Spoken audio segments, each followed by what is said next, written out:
आज का हमारा एपिसोड ये कुछ दिन पहले प्रकाशित हुए एपिसोड का अगला भाग है। अगर आपने वह वीडियो नहीं देखा तो यह वीडियो के डिस्क्रिप्शन बॉक्स में आपको पिछले एपिसोड की लिंक मिल जाएगी। वह एपिसोड सुनोगे तो यह एपिसोड सुनने में और भी ज्यादा मजा आएगा। शुक्रिया। राधिका ने अर्जुन की डायरी को कसकर पकड़ रखा था। हर पन्ने पर लिखा दर्द और डर उसे महसूस हो रहा था। ऐसा लग रहा था जैसे अर्जुन की मासूमियत और उसकी छुपी हुई चीखें उन शब्दों में कैद थीं। कमरे की दीवारों पर नजर डालते हुए राधिका ने महसूस किया कि अर्जुन के बनाए चित्र सिर्फ बच्चों की कलाकारी नहीं थे, बल्कि वे किसी अनजाने डर का दस्तावेज थे। एक पेंटिंग में उसने एक अंधेरी परछाई देखी, लंबी और डरावनी, जिसकी आंखें लाल थीं। यह परछाई अर्जुन के बिस्तर के पास खड़ी थी।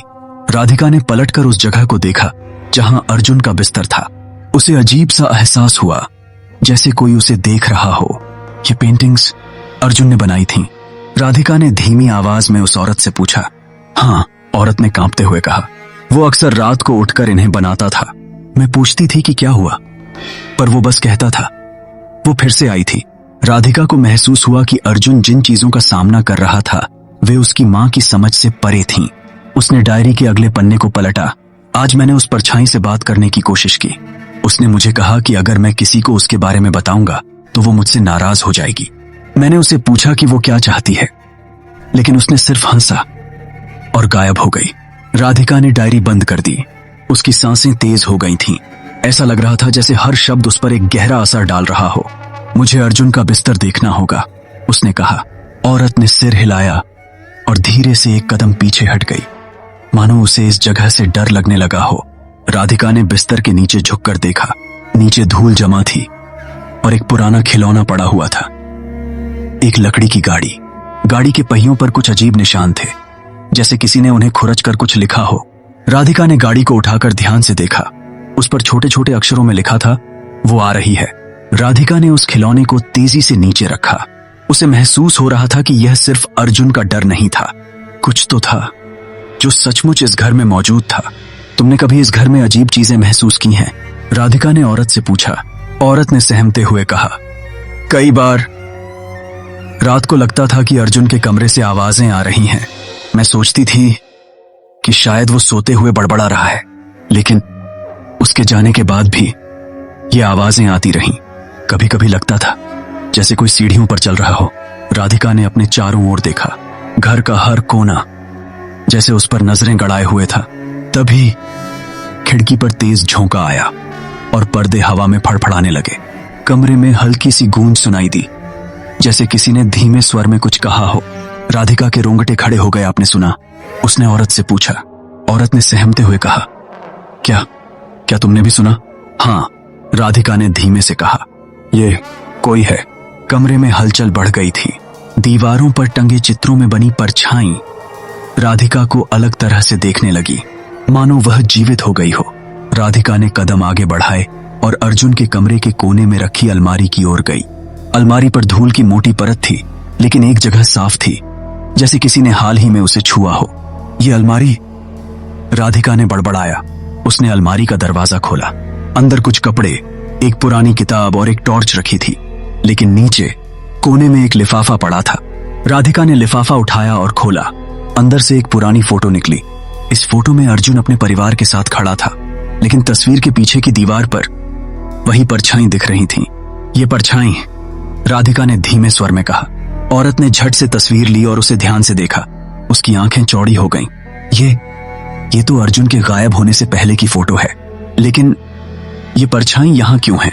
कमरे में अचानक ठंडी हवा का झोंका आया।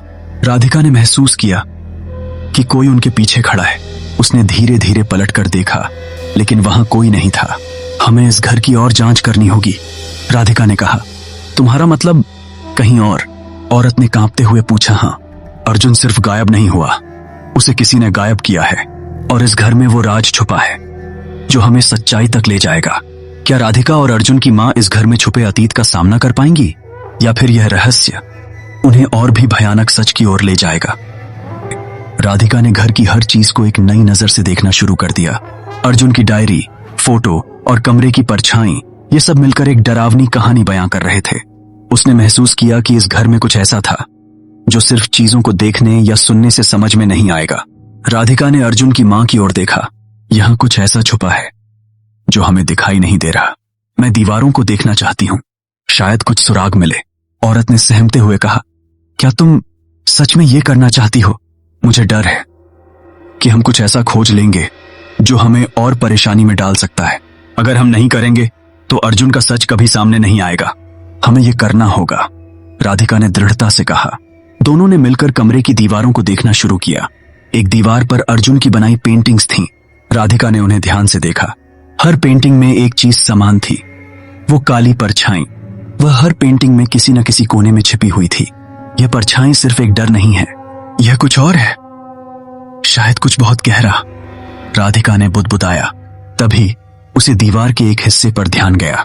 वहां पेंटिंग के पीछे की दीवार बाकी जगहों से अलग दिख रही थी, थोड़ी सी उभरी हुई। यहां कुछ छुपा हो सकता है, उसने कहा। उसने पास पड़ी एक छोटी छड़ी उठाई और दीवार को खटखटाना शुरू किया। एक जगह पर हल्की सी गूंज सुनाई दी। ऐसा लगा जैसे दीवार के पीछे एक खाली जगह हो। यहां कुछ है, हमें इसे खोलना होगा, राधिका ने कहा। औरत ने घबराकर कहा, तुम ऐसा कैसे कर सकती हो? अगर ये कुछ बुरा हुआ तो? अगर हम पीछे हट गए तो अर्जुन की सच्चाई कभी सामने नहीं आएगी, राधिका ने दृढ़ता से कहा। वह कमरे से एक छोटी सी हथौड़ी लेकर आई और दीवार पर वार करना शुरू किया। हर वार के साथ दीवार के प्लास्टर के टुकड़े गिरने लगे। धीरे धीरे एक गुप्त जगह खुलने लगी। जब पूरी जगह साफ हो गई तो वहां एक छोटी अलमारी दिखाई दी। अलमारी के दरवाजे पर एक पुराना ताला लगा हुआ था। ताले पर धूल और जंग जमा हुआ था, लेकिन उसकी सतह पर उंगलियों के निशान थे, जैसे किसी ने हाल ही में इसे छुआ हो। यह ताला हाल ही में किसी ने इसे खोला होगा, राधिका ने कहा। उसने ताले को खोलने की कोशिश की, लेकिन वह आसानी से नहीं खुला। आखिरकार वह एक लोहे की छड़ी लेकर आई और उसे खोलने की कोशिश की। कुछ देर बाद ताला टूट गया। अलमारी के अंदर एक पुराना बॉक्स रखा था। बॉक्स पर एक लाल कपड़ा लिपटा हुआ था और उसकी सतह पर काले रंग से कुछ लिखा हुआ था। जो इसे खोलेगा वो सच्चाई का सामना करेगा। औरत ने पीछे हटते हुए कहा, नहीं, इसे मत खोलो, ये कुछ बहुत बुरा हो सकता है। लेकिन राधिका को पता था कि यह मौका गंवाना सही नहीं होगा।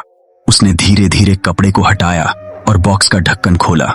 बॉक्स के अंदर एक छोटी सी गुड़िया रखी हुई थी। यह वही गुड़िया थी जो अर्जुन के बिस्तर पर पहले भी देखी गई थी, लेकिन इसके अलावा वहां एक पुराना कागज भी था। कागज पर किसी बच्चे की लिखावट में कुछ लिखा था, वो मुझे नहीं छोड़ेगी। उसने कहा है कि अगर मैंने कुछ बताया तो वो मुझे हमेशा के लिए ले जाएगी। राधिका ने कागज पढ़ते हुए अपनी सांसें रोक लीं। अर्जुन यह सब अपने सपनों में नहीं देख रहा था, वह किसी सच्चाई का सामना कर रहा था। यह सब इस परछाई का ही काम है, राधिका ने कहा। तभी कमरे की रोशनी तेजी से झपकने लगी। हवा अचानक ठंडी हो गई। खिड़कियां अपने आप खुलने और बंद होने लगीं। कमरे के कोने में एक साया बनने लगा। औरत ने चिल्लाते हुए कहा, ये वही है, वही परछाई जो अर्जुन को डराती थी। साया धीरे धीरे कमरे में फैलने लगा। उसकी आकृति बड़ी होती जा रही थी। उसकी आंखें लाल थीं और उससे एक अजीब सी गूंज निकल रही थी। राधिका ने ठंडी सांस लेते हुए कहा, अगर ये वही है तो इसका सामना करना होगा। अर्जुन की सच्चाई यही है। साया अब राधिका की ओर बढ़ रहा था। कमरा पूरी तरह से अंधेरे में डूब गया।